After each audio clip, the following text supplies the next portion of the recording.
But no, it's a hard road it's different now because there's a lot more beautiful people in comedy because of social media. And so if they get a couple of likes, then they go, oh my God, I must have something. And some of them do. Yeah. But it wasn't like that when I started. I mean, it was literally stereotypes. It was like the angry ghetto dude, you know, the Mexican guy who was like from the hood, the lesbian in the vest, you know, the fat guy. I mean, there were archetypes. Right. You know, or the Jewish guy. What are you talking about? Like that. But now, comedy,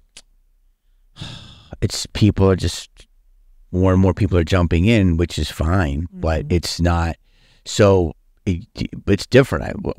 Comedy was like it was the last decision. I never wanted to be a comedian.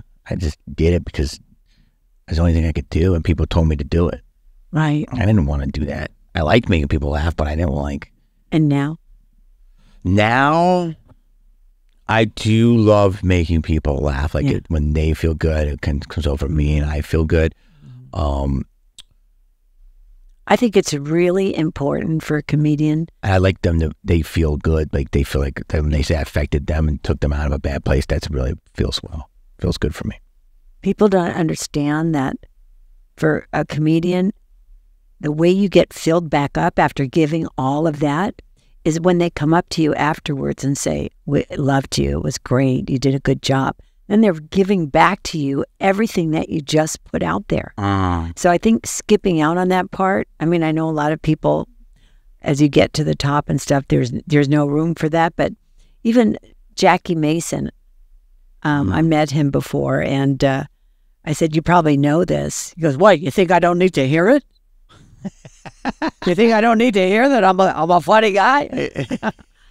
So he said, yeah, of course I need to hear it. And so I think skipping out and, you know, missing that part to get the feedback back, and it would suck if, you know, nobody came up to you and said you did good. That was bad.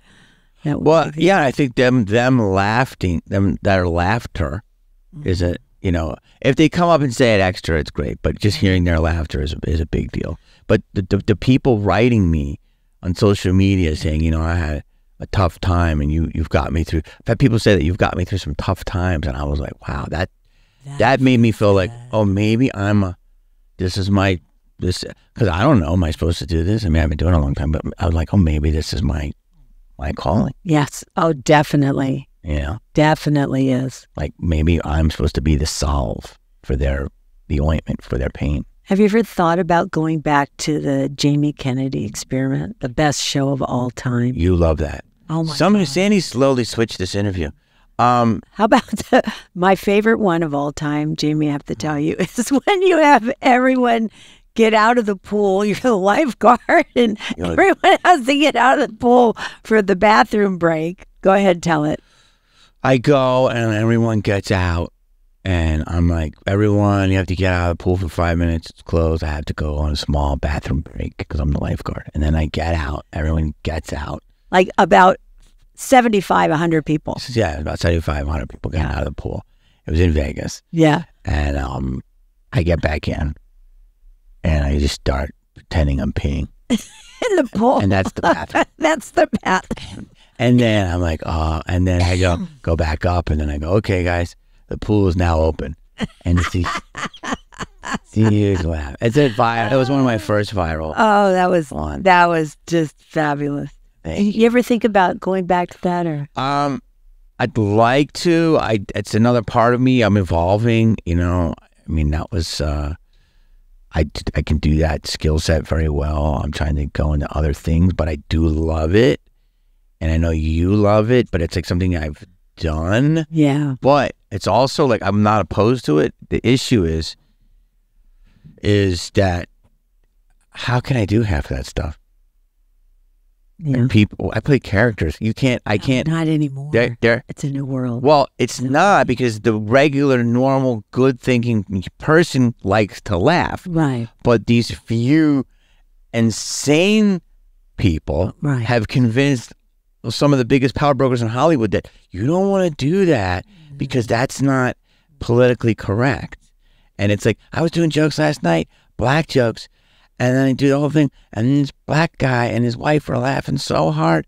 And white people are like scared. And I go, it's approved. Right there.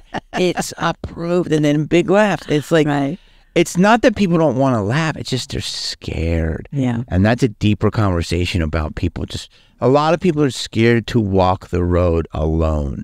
They're scared. What's my friends going to think? What's Patty from the office going to think? They're not really your friends. Yeah. They're just judgmental sidecars. And it's like, that's Hollywood somehow, this small percentage of people that are mad at things have convinced the power plays. And that's why, one of the reasons why I think it's disrupting. Because I don't want to go deep down the rabbit hole, but I don't know if you realize how different this business is. Like, Sandy, Disney, just in this year, Disney's market value was like $319 billion. Okay. They bought Fox. That's an insane concept. Think about this, right? They bought Fox, which is insane. So we lost it's a AT&T gobbling up, Mabel. Disney now, because, and a lot of people are saying, I say this all the time, are practicing these, I don't want to say woke because I hate it, but these super just not natural practices, certain things that are just uncomfortable. It's like everything should be inclusive. Everyone should have a shot. Everyone should be represented. But there are mandates of certain things that are so intense that people are going, this doesn't feel real. They've lost 49% market share. They're at $163 billion. That's insane. Yeah. I mean, so people are people are leaving. So it's like they want to get wherever they want to get it. So yes, would I like to do this show? Sure. Is one of these companies going to step up? If they see you can make money, they will, because they don't care. At the end of the day, Hollywood wants to make money. What's the next thing for you after this movie? Thank you. This is the Sandy Gelfound Hour. I have my movie coming out. Yeah. It's out right now.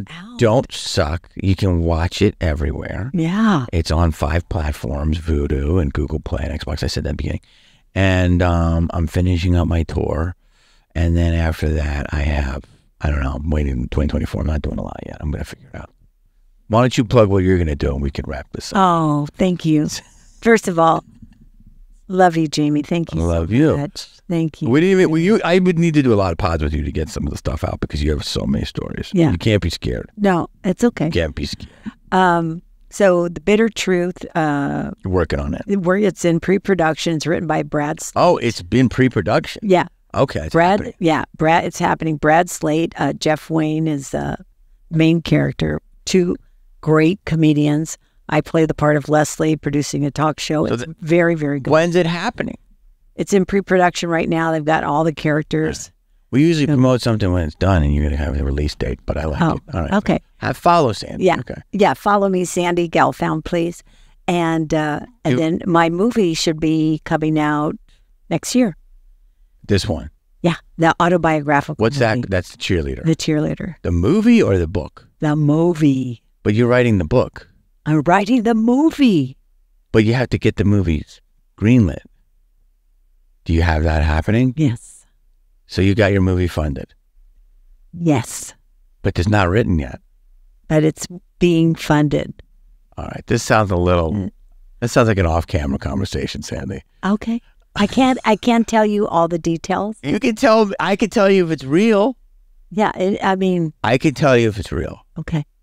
You don't like that. You're going to think I'm being negative, but I want to make sure it's legit. No, I'm writing it. So you're writing a book. No, I'm writing the screenplay. Of the book. No book. I thought The Cheerleader was a book. No, it's a movie. So you're writing a movie. Yes. So someone said, write this and we'll make it. Yes. Okay. So they don't, these are all things that are getting ready to be made. Yeah. Okay. Where can they find you on the socials? That's an easier place.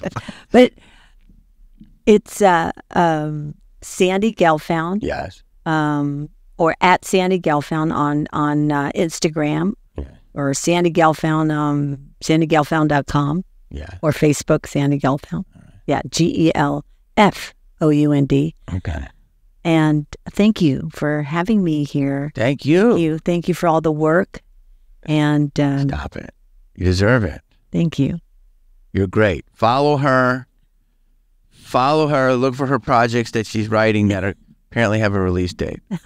You're so mean. I'm not mean. You're so mean. See things I'm mean. That's so wrong. It's not wrong. What I'm trying to tell you is there's a process. I know. But I know what you're doing. I'm in the process. You're being patty positive. I'm promoting. You're promoting a little prematurely. I'm allowed. You can do whatever you want. This is your episode. Follow Sandy everywhere. Thanks, guys. Like, subscribe.